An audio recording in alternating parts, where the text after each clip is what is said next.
In order to add an activity or resource, we turn Editing on, which will then give us the option to add elements to our course.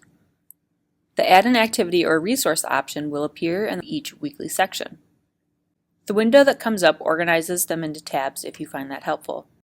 Activities are typically items for students to complete for a grade or as an exercise, whereas resources are typically used to create content for students. Once you click on an option, the page will reload to the editor, allowing you to create the activity or resource.